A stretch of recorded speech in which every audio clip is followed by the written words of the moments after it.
ప్రధాని మోదీ ఇజ్రాయెల్ పర్యటనకు వెళ్తూ ఉన్నారు సార్. అక్కడ 2 రోజుల పాటు పర్యటిస్తారు. ఒకవైపు ఇరాన్ అమెరికాల మధ్య ఉద్రిక్తతలు తారాస్థాయికి చేరుకున్నాయి. ఏ క్షణమైనా ఇరాన్ పై అమెరికా అటాక్ చేయొచ్చనే వార్తలు వస్తున్న నేపథ్యంలో ప్రధాని మోదీ ఇజ్రాయెల్ పర్యటన ప్రాధాన్యత ఏంటి సార్? అంటే Israel is a great technological power, అందులో కాదని ఎవరంటాం. ఇజ్రాయెల్ తో సంబంధాలు ఒకప్పుడు మనకు లేవు. పాలస్తీనా కాజుకు పూర్తిగా మన మద్దతుగా ఇజ్రాయెల్ తో చాలా ఏళ్ళ సంబంధాలు ఉండేవి కావు. మన పాస్పోర్ట్ లో కూడా అన్ని కంట్రీలకు వెళ్ళొచ్చు except Israel and South Africa అని ఉండేది.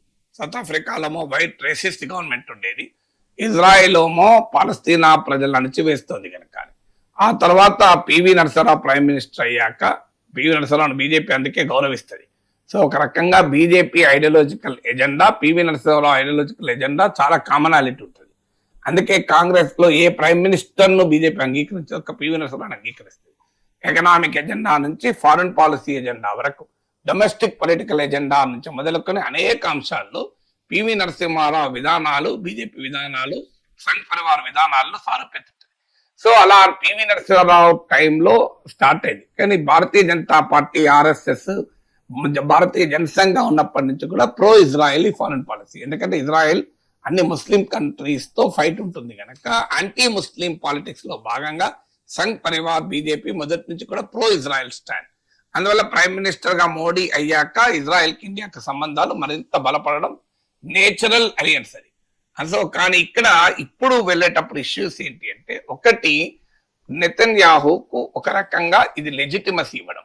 మన ప్రైమ్ మినిస్టర్ వెళ్తున్నది ఇజ్రాయెల్ భారత సంబంధాల కన్నా కూడా బెంజమిన్ నెతన్యాహుకు ఒక లెజిటిమసీని ఇచ్చే పనిలో భాగంగా కనబడుతుంది. ఎందుకంటే డొమెస్టిక్ పాలిటిక్స్ లో ఇలా నెతన్యాహు ఈజ్ కంప్లీట్లీ ఐసోలేటెడ్. ఉదాహరణకు మన ప్రైమ్ మినిస్టర్ ఇజ్రాయెల్ పార్లమెంట్ లో ప్రసంగించబోతున్నాడు. నార్మల్ గా అయితే ఇది హానర్, ఒక దేశ వెళ్ళినప్పుడు మన ప్రధానమంత్రికి అదొక అత్యున్నత గౌరవం, ఆ దేశ పార్లమెంట్ ను ఉద్దేశించి అడ్రస్ చేయడం.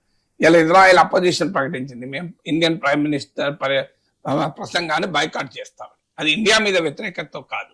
సో అక్కడ డొమెస్టిక్ పొలిటికల్ ఇష్యూస్ లో America, Israel supreme court president అంటారు అక్కడ చీఫ్ జస్టిస్, ఆ నియామకం పైన విభేదాలు అధికార పార్టీకి ప్రతిపక్షానికి వచ్చాయి. చీఫ్ జస్టిస్ ను పిలవడం లేదు అనే కారణాన మీకు Israel opposition Modi address boycott చేస్తామని చెప్పారు. ఇప్పటి వరకు ఆ బైకాట్ స్టాండ్ ఉంది. చూడాలి మరి బైకాట్ నేపథ్యంలో మన ప్రైమ్ మినిస్టర్ అడ్రస్ క్యాన్సిల్ అవుతుందా, లేదా అపోజిషన్ రీకన్సిడర్ చేస్తుందా? ఎందుకంటే ఇండియాకు వ్యతిరేకమే కాదు వారు. సో లేదు, మన ప్రధానమంత్రి సగం బెంచీలు ఖాళీ ఉంటే పార్లమెంట్ లో మాట్లాడుతారా చూడాలి. సో ఇలా డొమెస్టిక్ పాలిటిక్స్ లో ఇవాళ పెద్ద ఎత్తున వ్యతిరేకత. ఈ రోజు ఎన్నికలంటూ జరిగితే నెతన్యాహు అడ్రస్ ఓడిపోయే అవకాశం ఉంటుంది. సో అలాంటి పొలిటికల్ గా వీకెస్ట్ ఉన్న సమయంలో భారతదేశం అంటే ఒక పెద్ద దేశానికి, ఒక గొప్ప దేశానికి ప్రధానమంత్రి పర్యటన ద్వారా తన పొలిటికల్ లెజిటిమసీ పొందాలని నెతన్యాహు చూస్తున్నాడు. సో అందువల్ల నెతన్యాహు కోరికది. సో నెతన్యాహుకు బీజేపీకి ఉన్న ఐడియాలజికల్ ఎజెండా రీత్యా మన ప్రైమ్ మినిస్టర్ వెళ్తున్నారు. ఎలాగైతే ట్రంప్ కొరకు హౌడీ మోడీ, ట్రంప్ లాంటి ఈవెంట్లు పెట్టి క్యాంపెయిన్ చేశారు. రెండవది నెతన్యాహు పైన తీవ్రమైన అవినీతి ఆరోపణలు కేసు సుప్రీం కోర్టులో ఉంది. మీకు ఇవాళ కనుక ప్రైమ్ మినిస్టర్ పదవిని నెతన్యాహు కోల్పోతే జైల్లో ఉంటాడు. ఒక హమాస్ దాడి కనుక జరిగి ఉండకపోతే ఇప్పుడు నెతన్యాహు పదవి పోయేది, జైల్లో ఉండేవాడు. సో అది అంత తీవ్రమైన సంక్షోభంలో నెతన్యాహు ఉన్నాడు. మూడవది నెతన్యాహు హమాస్ దాడికి ముందు జ్యుడిషియల్ రిఫార్మ్స్ అని చెప్పి న్యాయ వ్యవస్థ అధికారాల కళ్ళెం వేయాలని ప్రయత్నిస్తే వేల సంఖ్యలో ప్రజలు రోడ్డు మీదకి వచ్చి నెతన్యాహు ప్రభుత్వానికి వ్యతిరేకంగా నిరసన తెలిపారు. అంటే ఏంటి 3-4 ప్రపంచం అంతా కూడా నెతన్యాహును ఖండిస్తుంది. ఇప్పుడు యునైటెడ్ నేషన్స్ లో 140 కంట్రీస్ ఇజ్రాయెల్ కు వ్యతిరేకంగా ఓటేస్తే మనం అబ్స్టైన్ అయ్యాం. ఇప్పుడు తాజాగా 100కు పైగా దేశాలు ఇజ్రాయెల్ ఖండిస్తూ మీట్ అవుతున్నాయి. సో ఇజ్రాయెల్ ఏర్పాటులో కీలక భూమిక పోషించిన యూరోపియన్ అలైన్స్ అయిన బ్రిటన్, ఫ్రాన్స్ తో సహా ఇతర యూరోపియన్ కంట్రీస్ ఇవాళ పాలస్తీనాను గుర్తిస్తున్నాయి. ఇలాంటి ఇంటర్నేషనల్ గా కూడా ఐసోలేట్ అయ్యాయి. సౌత్ ఆఫ్రికా, బ్రిక్స్ లో భాగస్వామి దేశమైన సౌత్ ఆఫ్రికా ఇంటర్నేషనల్ క్రిమినల్ కోర్టుకు నెతన్యాహుని ఈడ్చి ఇంటర్నేషనల్ క్రిమినల్ గా నెతన్యాహుకు ఐసీజీ అరెస్ట్ వారెంట్ ఇచ్చింది, హమాస్ చీఫ్ తో పాటు. సో మీకు ఇవాళ నెతన్యాహు బయటికి వెళితే international criminal court arrest warrant అమలైతే he should be arrested also. So ఇంత తీవ్రంగా ఇప్పుడు మేము మీకు 5 రకాలుగా చెప్పాను. పాపులర్ లెజిటిమసీని, ప్రజల్లో గౌరవాన్ని కోల్పోయాడు, పొలిటికల్ లెజిటిమసీ కోల్పోయాడు, ప్రతిపక్షాలు తిరగబడుతున్నాయి, పర్సనల్ లెజిటిమసీ కోల్పోయాడు, అవినీతి ఆరోపణలు, ఇంటర్నేషనల్ లెజిటిమసీ కోల్పోయాడు, ప్రపంచమంతా ఆయనకు వ్యతిరేకంగా పోరాడుతున్నారు, ఆఖరికి ఇంటర్నేషనల్ క్రిమినల్ కోర్టు కూడా అరెస్ట్ వారెంట్. అలాంటి అన్ని రకాలుగా భ్రష్టు పట్టిన నెతన్యాహుకు ఒక లెజిటిమసీ ఇచ్చే రీతిలో ఈ పర్యటన సాగుతుంది. ఎందుకు లెజిటిమసీ? మరి ఎవరు ప్రైమ్ మినిస్టర్ ఉంటారు, మనం ఎలా డిసైడ్ చేస్తాం? నిజం. కానీ ఒక బెస్ట్ సిచ్యువేషన్ లో మన ప్రైమ్ మినిస్టర్ వెళ్తున్నాడు. ఒకవైపు ఇరాన్ పైన ఏ క్షణమైన వార్ మొదలు కావచ్చు. ఇప్పుడు మన ప్రధానమంత్రి ఇజ్రాయెల్ లో పర్యటన సందర్భంగా వార్ మొదలైతే మనకు వెరీ బిగ్ ఎంబ్రాస్మెంట్, ఎందుకంటే మనకి ఇరాన్ కూడా మిత్ర దేశమే.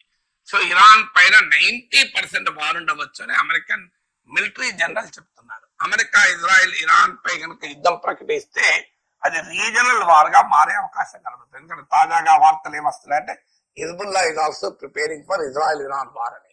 సో ఇరాన్ ఇప్పటికీ Saudi Arabia, United Arab Emirates లాంటి అమెరికా నమ్మిన బంట్లు, అమెరికాకు ఒక రకంగా అరబ్ ప్రపంచంలో అమెరికా చెప్పినట్లే చేశారు. అవి కూడా ప్రకటించాయి. సౌదీ అరేబియా, యుఏఈ, ఖతార్లు మీరు ఇరాన్ పై దాడి చేస్తే మా గగనతలాన్ని అనుమతించము అని. యూకే ప్రకటించింది America pre-emptive attack on Iran పై చేస్తే అది వయలేషన్ ఆఫ్ ఇంటర్నేషనల్ లా గనక మేము భాగస్వాములు కాము అని. అంటే ఇంత వలటైల్ సిచ్యువేషన్ మిలిటరీగా. సో ఈ టైంలో మన ప్రైమ్ మినిస్టర్ వెళ్తున్నాడు. ఇది ఏ సందేశాన్ని పంపుతుంది? ఏ క్షణమైనా ఇజ్రాయెల్ యుద్ధ అమెరికాలు కలిపి ఇరాన్ పై దాడి చేయాలనుకునే సమయంలో మన ప్రైమ్ మినిస్టర్ ఇజ్రాయెల్ పర్యటించి ఒక పార్టిజాన్ రోల్, ఈ రీజనల్ కాన్ఫ్లిక్ట్ లో న్యూట్రల్ గా ఉండాల్సిన భారతదేశం ఒకవైపు ఉంది అనే వాతావరణం క్రియేట్ అయ్యడానికి ఇది ఉపయోగపడుతుంది. అందువల్ల నెతన్యాహుకు అనేక రకాల లెజిటిమసీ ఇవ్వడం ఒక ఆస్పెక్ట్ అయితే, India will be seen not as N neutral player, not as N umpire, but it will be seen as one sided. అది మన లాంగర్ ఇంట్రెస్ట్లకు ప్రమాదకరం. ఎందుకంటే మన దేశానికి చెందిన లక్షలాది మంది కార్మికులు గల్ఫ్ దేశాల్లో పనిచేస్తున్నారు. రష్యన్ ఆయిల్ ఇంపోర్ట్స్ కు ముందు మన దేశం దిగుమతి చేసుకునే ఆయిల్లో 2/3 ఇక్కడ నుంచే వస్తాయి. ఇటీవల ట్రంప్ ఒత్తిడి మేరకు రష్యా నుంచి మనం ఆయిల్ దిగుమతులు తగ్గించుకుంటే ఇవాళ Saudi Arabia is the major supplier of oil. So ఎలా చూసినా సౌదీకి పాకిస్తాన్ కు మధ్య, సౌదీ, పాకిస్తాన్, తుర్కీల మధ్య కొత్త రిలేషన్స్ ఏర్పాటవుతున్నాయి, ట్రీటీస్ ఏర్పడుతున్నాయి సమయంలో మనకు చాలా స్ట్రాటజిక్ ఇంపార్టెన్స్ ఉన్నటువంటి ప్రాంతంలో మనం వన్ సైడెడ్ గా ఉండడం వల్ల మనకు వచ్చే బెనిఫిట్ ఏంటి? So will be losing in a very big way India diplomatic advantage. మోడీకి ఇమేజ్ కొరకు, నెతన్యాహు ఇమేజ్ కొరకు దేశ ప్రయోజనాలు నష్టపోకూడదు. అందువల్ల ఇది రెండవ ఆస్పెక్ట్. అంటే వెరీ వోలటైల్ సిచ్యువేషన్ లో, ఒక పరస్పర దాడులకు సిద్ధపడుతున్న సమయంలో మనం ఒకరి వైపు ఉన్నాము అనేటువంటి సంకేతం పోవడం చాలా ప్రమాదకరం. థర్డ్ ఆస్పెక్ట్ ఏంటంటే ఇండియాను ఆ రీజనల్ కాన్ఫ్లిక్ట్ లోకి లాగటానికి నెతన్యాహు ప్రయత్నం చేస్తున్నాడు. తాజాగా ఆయన ఎగ్జగాన్ ఆఫ్ అలియన్సెస్ ప్రతిపాదించాడు. అందులో ఇజ్రాయిల్ తో పాటు సైప్రస్, గ్రీస్, అలాగే ఇతర అరబ్ కంట్రీస్, వీటితో పాటు ఇండియాను కూడా చేరమని. సో షడ్భుజి అంటారు మన తెలుగులో, ఎగ్జగాన్ ఆఫ్ అలియన్సెస్ అని. సో ఇది ఎందుకు అంటే ఇజ్రాయెల్ నాయకత్వంలో ఒక కొత్త రీజనల్ సెక్యూరిటీ ఆర్కిటెక్చర్ ఏర్పాటు చేయాలి. దాంట్లో మనకేం పని? సో మనం ఇజ్రాయెల్ వైపు ఉన్నాము, గల్ఫ్ వైపు ఉన్నాము, మీరు కొట్టుకోండి, మేమేది యుద్ధం, this is not the Iraq war అని మన prime minister popular statement. Russia Ukraine conflict లోనే మనం ఒకవైపు ఉండలేదు. ఉక్రెయిన్ తో పోలిస్తే రష్యా మనకు చాలా పెద్ద మిత్ర దేశం, చాలా బాగా ఆధారపడుతుంది రష్యా పైన, అయినా కూడా మనం మిత్రులుగా ఉన్నాం. ఇక్కడ చూడండి, మనం వెళ్ళి ఇజ్రాయెల్ చంకన చేరే ప్రమాదం ఉంది. సో ఆ ఎగ్జగాన్ ఆఫ్ అలియన్సెస్ లో ఈవెన్ లెజిటిమసీ కాదు, సెక్యూరిటీ కూడా ఇండియా కల్పించాలి అని చెప్పి ప్రతిపాదన. మరి ఇప్పుడు మన ప్రైమ్ మినిస్టర్ పర్యటన సందర్భంగా ఏం చేస్తారో తెలియదు. సో అందువల్ల మీకు ఇంటర్నేషనల్ గా కూడా మనకు సంబంధము లేని ప్రాంతంలో, మనకు స్ట్రాటజిక్ గా మనకు చాలా కీలకమైన ప్రాధాన్యత ఉన్నప్పటికీ కూడా మనకు ప్రత్యక్ష సంబంధం లేదు. అలాంటి దాంట్లో మనము దూరి ఇజ్రాయెల్ కు అనుకూలమైన ఒక దేశంగా ముద్రపడి మనం సాధించేది ఏంటి? ఇలాంటి సమయంలో మన ప్రైమ్ మినిస్టర్ వెళ్తున్నారు. అందువల్ల డిప్లొమాటికల్ గా మోస్ట్ ఇనపర్చున్ టైం, అంటే అననుకూలమైన సమయం. ఎస్, ఇజ్రాయెల్ కు ఇండియాకు మంచి రిలేషన్స్ ఉన్నాయి. Israel is a great technological power. ఇండియాకు ఇజ్రాయెల్ రిలేషన్స్ ఇప్పుడు పొలిటికల్ గా వ్యతిరేకించే వాళ్ళు ఉన్న reality Israel is an emerging power, దానికి అభ్యంతరం లేదు. కానీ the context and the timing of this visit raises several fundamental questions. అంటే ఇండియన్ ఇంట్రెస్ట్ లకి ఇది నిజంగా ఉపయోగపడుతుందా అని.